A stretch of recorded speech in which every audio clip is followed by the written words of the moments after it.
Hey guys, how are you? Welcome back to my channel, The Fallen Pages. Today is sermon number 13 from Nahjul Balaghah.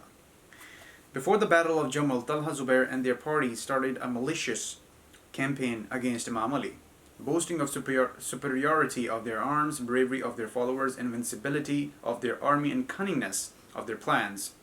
They predicted a crushing defeat and total annihilation of the army of Imam Ali, futility of his plans and worthlessness of his tactics. But the battle proved how hollow were their boastful claims, how glaringly apparent was their cowardice, and how ignorable were the debts which Talha and Zubair had to face. In this sermon, Imam Ali has referred to this propaganda and to his own policy of not boasting. These people were very loud in their boastful declaration of very conspicuous with their pomp and pageantry. Yet in spite of all this, they proved very timorous and cowardly. Our policy is to believe more in deeds than in words, not to boast but to attain. We never talk of success unless we have achieved it. Sermon number 14. Imam Ali delivered this sermon when, after Talha and Zubair breaking their oaths of allegiance and severing their connections with him, went away to Mecca. He, through his provision and foresight, realized that Muawiyah was behind all that mischief. He was making Talha and Zubair as cat paws, and they were acting on his behest. He foresaw the result of their rebellion and predicted the same. Followers of truth and religion, beware that the Satan has amassed his followers and has mustered his cavalry and infantry. But I have my prescience with me. Neither my intelligence ever confused me nor kept me in doubt about truths and facts, nor was I ever deceived or prevailed upon by others. Let them try their worst. I swear by Allah that I also shall put up such a fight that those who confront me shall not leave the battlefield alive, and those who escape death shall not dare to fight against me again. Sermon number 15.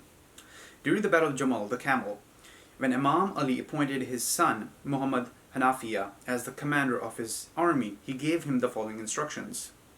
Remember, my son, mountains may move and may leave their places, but you on no account should retreat or run away from the battlefield. Be bold and resolute, and offer your head in the service of Allah. Fix your feet firmly in the ground. Keep your eyes on the last row of your enemy. You must reach there after overthrowing the front rows, or you must not overlook the movements of rear ranks and merely concentrate on the front line. Do not waver and do not get nervous. Remember that only Allah can help, and He should be trusted upon. Sermon number 16.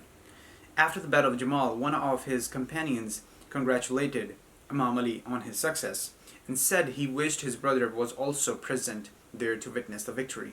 The Imam asked him whether his brother was a friend and a follower of the faith, and getting the reply in the affirmative, he said, "Then he was with us in our army. Not only he, but even those of our friends and supporters who are yet to be born in times to come were with me in this battle, and in them the true Islam will find its power." Sermon number 17. After having defeated the Basrites in the Battle of Jamal and taking possession of Basra and adjoining provinces, the Imam delivered his sermon in which he condemned the activities of Basrites. Allama ibn Maysam in his book quotes this sermon with the following sentence, which is missing in Sayyid Razi's compilation. O people of Basra, you citizens of Muttafiqa, a very old name of Basra, which was thrice inundated, and on every occasion all of its citizens were drowned. I am afraid you have earned the fourth destruction.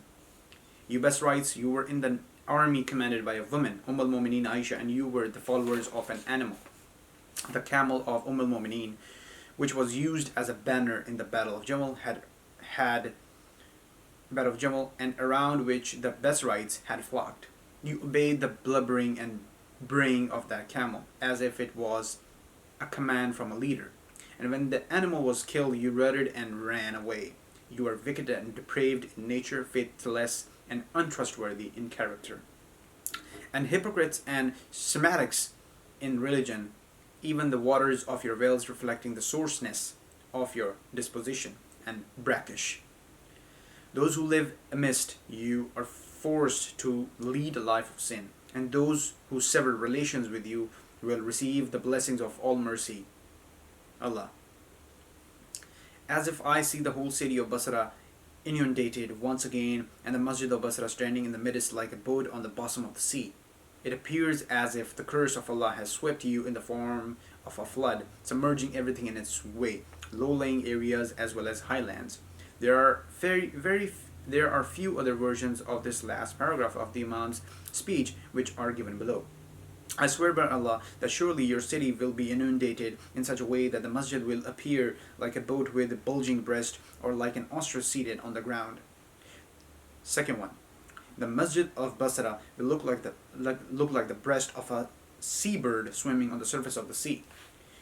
The third variation, you Basrites, can you not realize that your city is extremely dirty and stinking? It is so near to water, Persian Gulf on one side and confluence of Euphrates and Tigris on the other. And yet, on account of your evil thoughts and deeds, you are far removed from the blessings of the heaven. You even cannot take advantage of these bounties of nature. Out of the evil, corruption, vices, and sins spread all over the earth, 9/10 are concentrated here.